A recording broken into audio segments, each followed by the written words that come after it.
The courtroom felt colder than it should have been.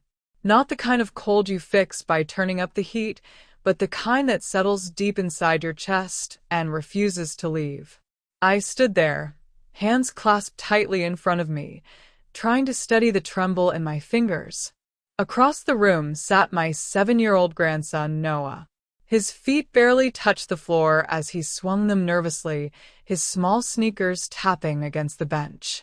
For a moment, I allowed myself to remember a different version of him. The Noah who used to run into my arms every Saturday morning. The Noah who called me Grandma Lily and insisted my pancakes were better than anyone else's. The Noah who once cried because he didn't want to go home. That boy was gone. In his place sat a child who wouldn't even look at me. "Do you know why you're here today, Noah?" the judge asked gently. Noah hesitated. His eyes flickered toward his mother, Caroline, who sat beside him, her posture perfectly composed. She gave him a small nod, subtle, but unmistakable. That was all it took. "My grandma is mean," he said quietly. The words hit me harder than anything I had prepared for. The judge leaned forward slightly. "Can you explain what you mean by that?" Noah swallowed, his voice gaining a strange, rehearsed confidence. "She tries to take us away from Mom. She says bad things about her. She makes my sister cry." Each sentence felt like a stone being placed on my chest, one after another, until I could barely breathe. None of it was true, but the worst part wasn't the lies. It was how easily he said them. I forced myself to look at my granddaughter, Ava, sitting beside a court-appointed advocate. Unlike Noah, she didn't speak. She didn't even move. Her hands were folded tightly in her lap, her eyes fixed on the floor as if looking up might shatter something fragile inside her. That silence scared me more than Noah's words. Because silence, I had learned, often hides the truth people are too afraid to say out loud. 3 years earlier, my life had been simple. My son Daniel was alive. That sentence alone still felt unreal. Daniel had always been steady, thoughtful, the kind of man who planned everything carefully. So when he told me he was getting married after just 5 months of dating Caroline, I knew something wasn't right. But I didn't say anything. I told myself love could be fast. That maybe I was just being overly cautious. I wanted him to be happy. Caroline was charming, at least on the surface. She smiled easily, spoke sweetly, and knew exactly what to say in any situation. But there was something behind her eyes, something calculating. I noticed it the first time she corrected Daniel in front of me. It was subtle. "You're remembering it wrong," she had said lightly, placing a hand on his arm. Daniel had frowned, confused. "No, I'm pretty sure." Caroline squeezed his arm gently. "No, sweetheart. That's not how it happened." And just like that, he stopped arguing. It was such a small moment, but it stayed with me. After they got married, things changed slowly. So slowly that if you weren't paying attention, you might not notice at all. Sunday dinners became less frequent. Phone calls became shorter. Visits always had to be planned in advance. Then came the twins, Noah and Ava. I thought their birth would bring us closer again. Instead, it pushed me further away. Caroline insisted she didn't need help, said she preferred handling things her own way. Her mother moved in for 6 months, while I was told to give them space. Daniel looked exhausted every time I saw him, but when I asked, he always said the same thing. "Everything's fine, Mom." It wasn't. The night everything changed was a stormy one. I remember because Daniel hated driving in the rain. The call came just after midnight. A drunk driver. A highway. No second chances. I don't remember much after that. Just flashes. The hospital lights. The sound of my own voice breaking. Caroline standing still, too still, beside me. She didn't cry. Not then. After Daniel's death, I thought we would lean on each other. Instead, she shut me out completely. "I need to focus on the kids," she told me at the funeral. Her tone was calm, controlled. You're overwhelming them. I hadn't even spoken to them yet. Within weeks, my calls went unanswered. Visits were canceled. Excuses piled up. They're sick. They're tired. Now isn't a good time. Eventually, I had no choice. I filed for visitation rights. That was the moment Caroline stopped pretending. The first time I saw Noah and Ava after the court order, I barely recognized them. Noah clung to the doorframe like he didn't want to leave. Ava looked thinner, quieter. When I hugged her, I felt how small she had become. Are you eating okay? I asked gently. She nodded quickly but didn't meet my eyes. Later that day, while we were coloring together, she whispered something that made my heart stop. Mom says we shouldn't tell you things. I kept my voice calm. Why not? She said, you'll take us away. That was when I started paying attention. Really paying attention. Missed school days. Clothes that didn't fit. Noah falling asleep in the middle of the afternoon. Ava eating like she hadn't had a proper meal in days. And the fear. Always the fear.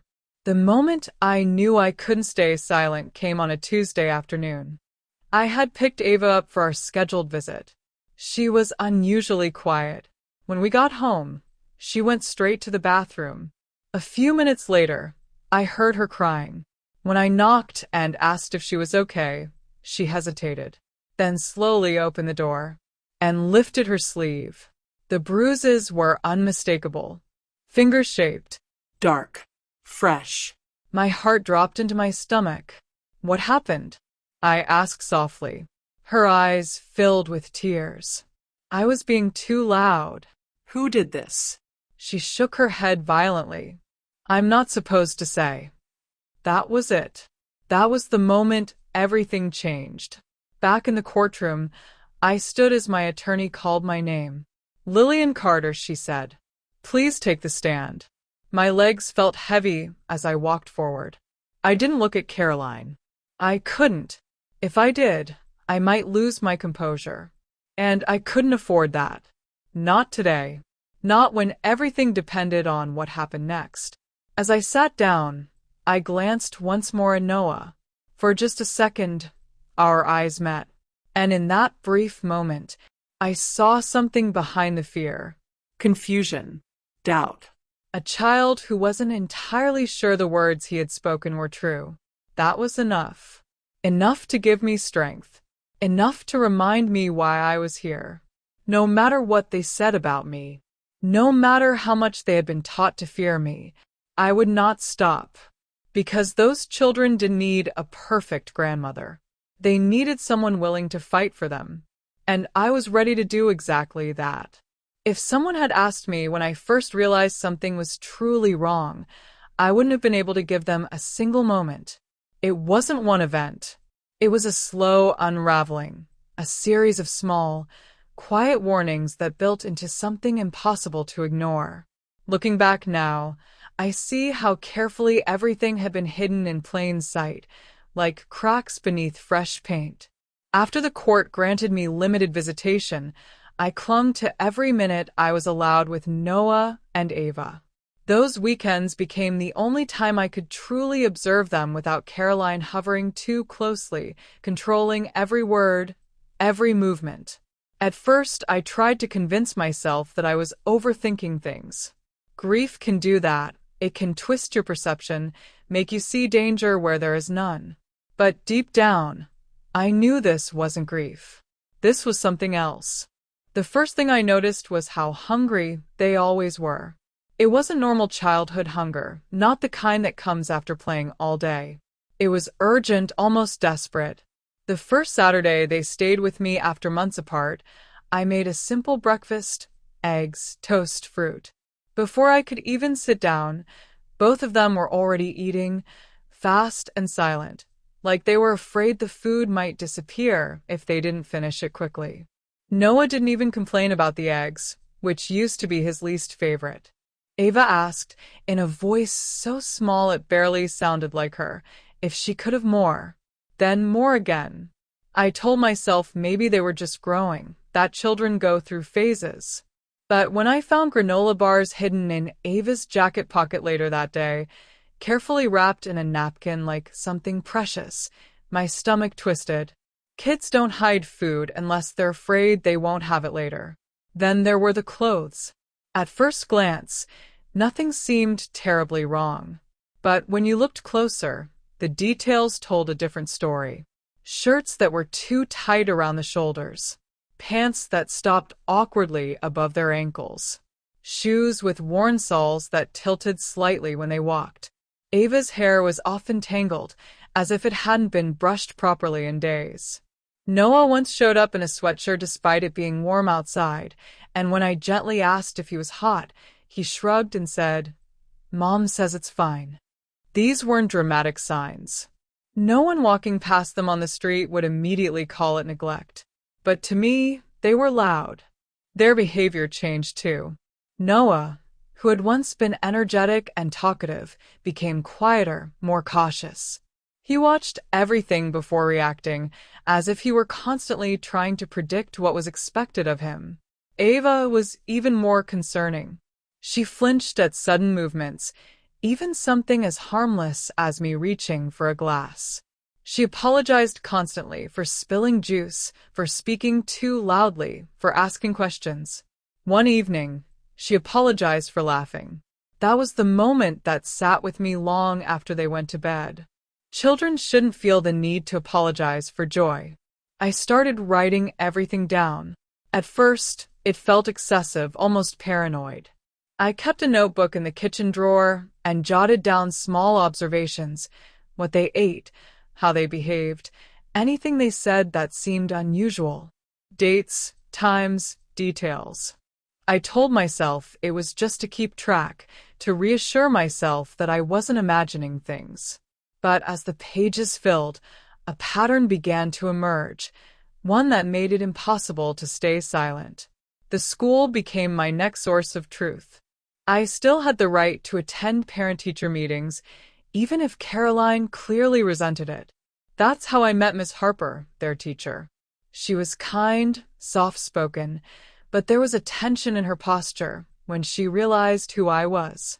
After a few polite exchanges, she asked if we could speak privately. That alone told me everything I needed to know. People don't ask for privacy unless they're afraid of being overheard. Inside the empty classroom, she closed the door and lowered her voice. She told me she had been keeping notes, not official reports, just personal documentation. Frequent tardiness. Days when the children came to school exhausted, barely able to focus. Ava asking for second and third servings at lunch, sometimes trying to take food from other children's trays when she thought no one was looking. Noah falling asleep at his desk more than once. There were drawings too. She showed me one Ava had made, a house surrounded by dark scribbles, with tiny figures standing far apart from each other. Another drawing by Noah showed what looked like adults lying on a couch with bottles nearby.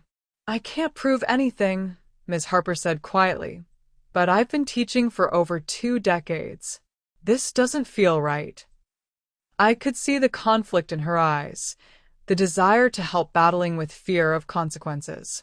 She admitted that concerns had been raised before, but each time Caroline responded aggressively, threatening complaints and legal action. It had scared the school into backing off.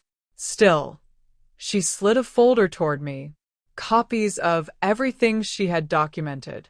"You didn't get this from me," she whispered. That night, I didn't sleep. I sat at my kitchen table, the folder open in front of me, my notebook beside it, comparing details, connecting dots. The picture that formed was something I couldn't ignore anymore. It wasn't just suspicion. It was evidence. The next piece came unexpectedly. An email from a name I didn't recognize at first. When I opened it, my heart skipped. It was from someone named Victor, Caroline's ex-boyfriend from years before she met Daniel. He had found my contact information through public court records. His message was direct, almost blunt. He said he had hesitated to reach out, but after learning about the custody case, he felt he couldn't stay silent. Attached were photos, screenshots of messages, and a long explanation of his past with Caroline. He described mood swings, manipulation, emotional outbursts that escalated into something darker. He included messages where she threatened to hurt herself if he tried to leave, others where she lashed out in anger over minor disagreements. One line stood out to me. She doesn't lose control, she chooses when to show it. He offered to testify, if needed. I stared at the screen for a long time after reading it, my mind racing. Still, I needed something current, something undeniable. That's when I hired a private investigator. It was a decision I didn't take lightly. Part of me felt guilty, like I was crossing a line. But another part of me, the part that remembered Ava's bruises and Noah's hollow eyes, knew I didn't have a choice. The investigator worked quietly, professionally, never revealing more than necessary until he had something concrete. When he finally handed me his report, I understood why. There were photographs, time-stamped, Clear. Noah outside the house alone at dusk, knocking on a neighbor's door. Ava sitting on the front steps late at night, hugging her knees. Records of Caroline leaving the house in the evening and not returning until early morning hours. Notes about unfamiliar men coming and going. Observations of the children being left unsupervised for extended periods. And then there was the audio. A recording captured from outside the house. Caroline's voice, sharp and unmistakable, cutting through the silence. If you tell her anything, they'll take you away. You'll never see me again. Do you understand? Two small voices, trembling. Yes, Mom. I had to stop listening. My hands were shaking too badly to continue. That was the moment any doubt I had left disappeared completely. This wasn't just concern anymore.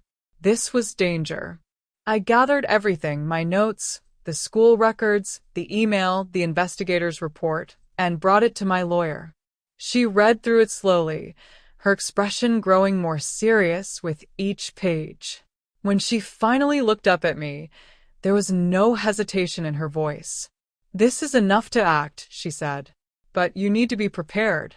This will get ugly." I thought about Noah in that courtroom, about Ava lifting her sleeve. "I don't care," I said. "I just want them safe." And for the first time since all of this began, I felt something shift inside me. Not fear, not doubt, resolve. Because whatever Caroline had built, whatever version of reality she had created for those children, I was about to tear it apart. The morning of the hearing arrived faster than I was ready for, yet at the same time it felt like I had been waiting for it my entire life. I barely slept the night before. Every time I closed my eyes, I saw Noah's face in that courtroom, heard his voice calling me mean, watched Ava standing there in silence with more fear in her than any child should carry. By the time the sun came up, I had already made coffee twice and forgotten to drink it both times. My hands wouldn't stop shaking, so I kept them busy, smoothing out my dress, checking my documents, rereading notes I already knew by heart. I chose a simple gray suit. Nothing that would draw attention, nothing that could be twisted into something it wasn't.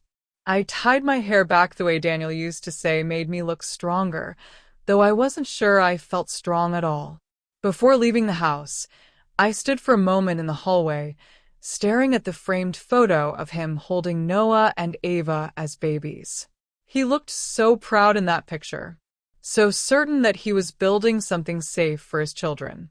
I touched the edge of the frame and whispered, "I'm trying." It was the only promise I could make. The courthouse steps felt heavier than usual that day. My lawyer, Rebecca, was already waiting for me inside. She gave me a firm nod when she saw me. Not overly comforting, not overly emotional, just steady. That's what I needed. "Today is about facts," she reminded me quietly as we walked in. "Not feelings. Let the evidence speak." I nodded, even though everything inside me was driven by feeling. Fear, Anger, grief, all of it sat just beneath the surface, threatening to spill out at the worst possible moment. Caroline was already there when we entered the courtroom. She looked exactly how I expected, composed, controlled, dressed in soft neutral tones that made her appear calm and trustworthy. If someone didn't know her, they would think she was the victim in all of this. That was her strength. She knew how to present herself. She knew how to make people believe her. When her eyes met mine, there was no sadness in them, no grief, no fear, only irritation. Like this entire process was an inconvenience she intended to fix. Noah and Ava were sitting nearby with their court-appointed guardian. Noah was fidgeting, his leg bouncing rapidly, his fingers picking at the seam of his sleeve. Ava sat very still, her hands folded tightly together. When I looked at them, my chest tightened. They looked exhausted. Not just physically, but emotionally. Like children who had been carrying something too heavy for too long. The hearing began with the usual formalities, but it didn't take long for things to shift. Caroline's attorney spoke first, painting a picture I almost didn't recognize. According to him, I was controlling, intrusive, unable to accept my place in the children's lives. He described me as someone who had never approved of Caroline, someone who had been waiting for an opportunity to take her children away. Every concern I had raised was twisted into something selfish. Every action I had taken was reframed as manipulation. I sat there and listened, forcing myself not to react. Rebecca had warned me this would happen. Still, hearing it out loud was something else entirely. Then it was our turn. Rebecca stood, calm and precise, and began presenting the evidence piece by piece. She didn't rush. She didn't dramatize. She simply laid everything out in a way that was impossible to ignore. School records showing repeated absences and tardiness. Photographs documenting the children unsupervised. Medical reports indicating missed appointments. My own notes, detailed and consistent, showing patterns over time. Each piece on its own might have been dismissed. Together, they formed something much harder to deny. When Miss Harper took the stand, I felt a quiet wave of relief. She was nervous, that much was clear, but she didn't back down. She spoke about the children with care, but also with honesty. She described Ava's hunger, Noah's exhaustion, the drawings that reflected something deeper than simple imagination. She didn't accuse directly, but she didn't need to. The truth was in the details. I saw the judge's expression change slightly as she spoke, a subtle shift, but enough to tell me he was paying attention. Caroline's attorney tried to discredit her, suggesting she was misinterpreting normal childhood behavior, that she was overstepping her role. But Miss Harper stood her ground. "There is a difference," she said quietly, "between a child having a bad day and a child consistently showing signs of distress." That sentence stayed in the air long after she finished speaking. Then came Victor. I hadn't been sure how his testimony would be received, but he spoke clearly, without exaggeration, describing his past with Caroline in a way that added context, without feeling like an attack. He admitted his own mistakes, which made him more credible. He didn't try to paint himself as perfect. He simply described what he had experienced, the manipulation, the emotional volatility, the way Caroline controlled situations to maintain power. It wasn't direct evidence about the children, but it built a picture, and that picture mattered. Still, I knew what would matter most. The recording. When Rebecca introduced it, the room seemed to shift. Even before it played, there was a tension in the air, like everyone sensed something important was coming. I gripped the edge of the table, my fingers pressing so hard against the wood that they started to ache. Then Caroline's voice filled the room. Sharp, controlled, cold. "If you tell her anything, they'll take you away. You'll never see me again." I closed my eyes for a second, steadying myself. Hearing it again didn't make it easier. If anything, it made it worse. The children's voices followed, small, scared, obedient. Yes, Mom. When the recording ended, the silence was overwhelming. No one moved. No one spoke. It was the kind of silence that doesn't need explanation. The judge leaned forward slightly, his expression no longer neutral. Mrs. Carter, he said, addressing Caroline, how do you explain this? For the first time that day, something in Caroline's composure cracked. Not fully, but enough. She recovered quickly, of course. She always did. She claimed it was taken out of context, that she had been trying to explain the legal situation to the children, that they were confused and frightened. It was a good explanation. Plausible. Carefully constructed. But it wasn't enough. Because the truth doesn't rely on performance. And then something happened that no one had planned. Ava stood up. At first, I thought I had imagined it. She was so quiet, so withdrawn, that seeing her move with purpose felt unreal. The room turned toward her as she stepped forward, her small hands clenched at her sides. That's not true, she said. Her voice was soft, but it carried. Caroline's head snapped toward her. Ava, sit down, she said sharply. But Ava didn't move. She does leave us alone, Ava continued, her voice trembling but steady enough to be heard. At night, sometimes for a long time. My heart was pounding so loudly I could barely hear anything else. Noah and me, we get scared, she said. Sometimes we don't have dinner. Grandma always gives us food. Caroline tried to interrupt again, but the judge stopped her immediately. And then Ava said the thing that changed everything. Mom told Noah to say Grandma is mean, she said. She made us practice. For a second, the world felt like it had stopped. Then Noah started crying. I didn't want to say it, he sobbed. I'm sorry. That was it. That was the moment the truth broke through everything that had been built to hide it. The judge called for a recess, and the children were taken out of the room. I sat there, completely still, my mind struggling to catch up with what had just happened. Rebecca leaned closer to me and whispered, that changed everything. She was right. When the hearing resumed, the tone was different. The judge's voice was firmer, his question sharper. He addressed Caroline directly, no longer as someone simply being accused, but as someone whose credibility was now in question. By the time he announced his decision, I could barely breathe. Temporary custody. The words echoed in my mind. Temporary but real. The children would come home with me. They would be safe. Caroline reacted exactly as I expected. Anger, disbelief, outrage. But it didn't matter anymore. Not in that moment. Because for the first time in a long time, the truth had been heard. And it was stronger than anything she could say. The first night the children came home with me should have felt like victory, but it didn't.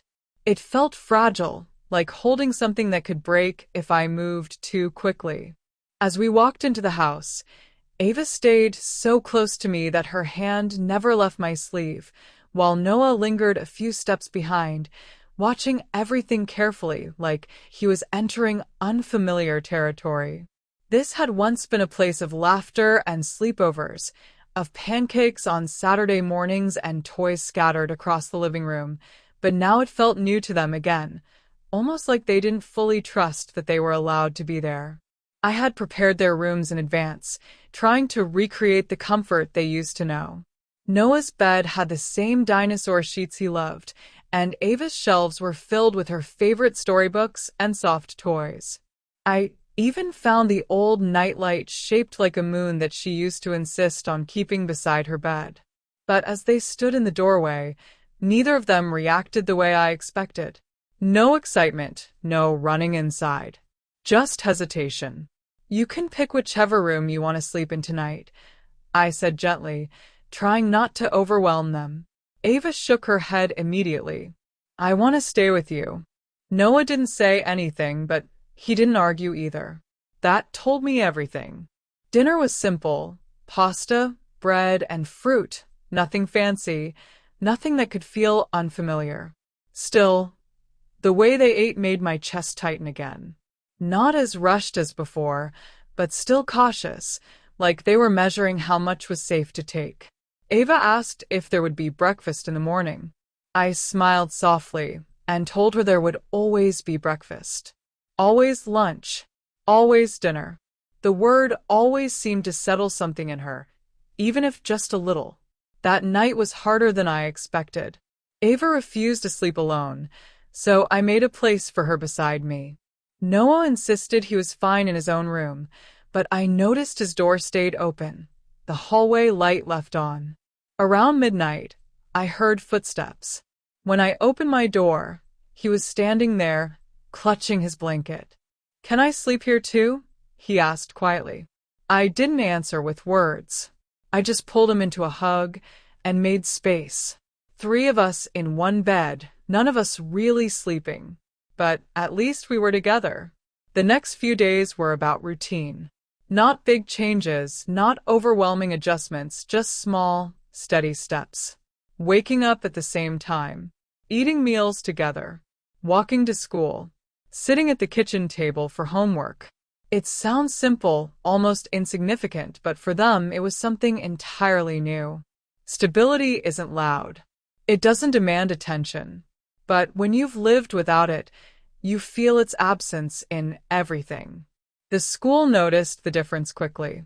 Within a week, their teacher mentioned that Noah was more focused, less tired. Ava stopped asking for extra food from other children. Small changes, but meaningful ones. Still, the emotional weight they carried didn't disappear just because their environment had changed. The nightmares started almost immediately. Ava would wake up crying, sometimes multiple times a night, calling out for me in a panic. Noah tried to hide his, insisting he was fine, but I would find him sitting awake in the dark, his eyes wide, his body tense. When I asked what was wrong, he would just shrug and say, "Nothing." But nothing doesn't make a child afraid to sleep. Then there was the food.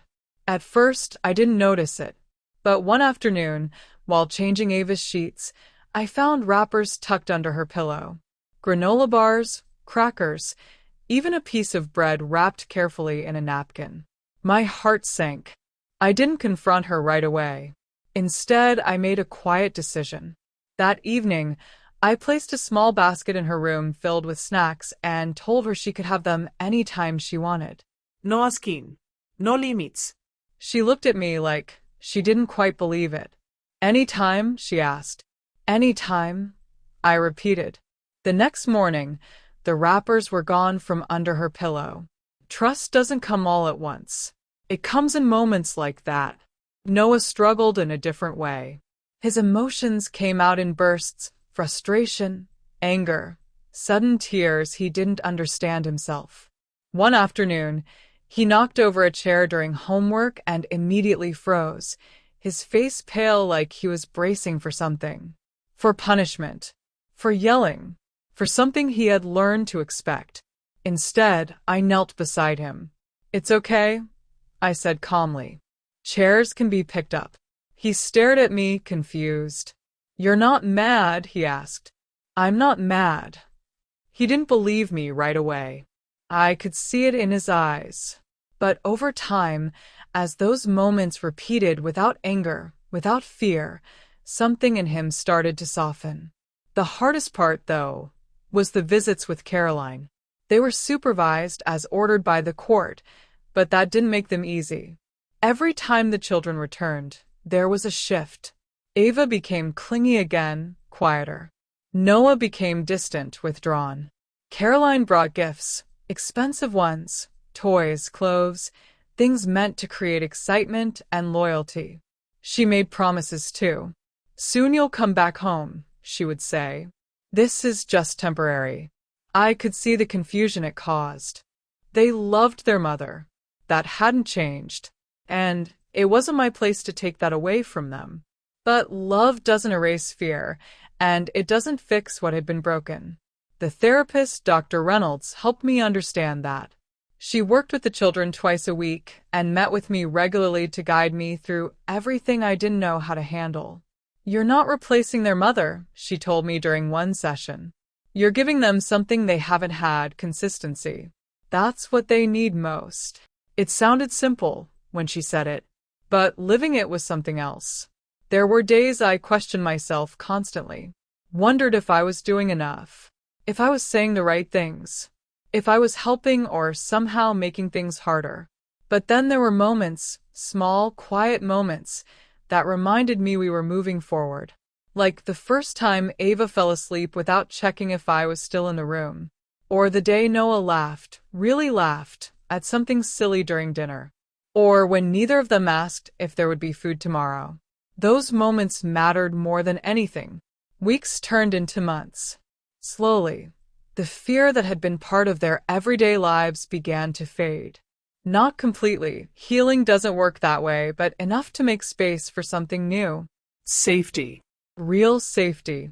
Not the kind you pretend exists, but the kind you feel without having to question it. One evening, as we sat together in the living room, Ava curled up beside me with a book while Noah built something quietly on the floor. I realized something had changed. The tension was gone. Not entirely, but enough that the room felt lighter. "Grandma?" Ava said softly, looking up at me. "Yes, sweetheart. Are we staying here for a long time?"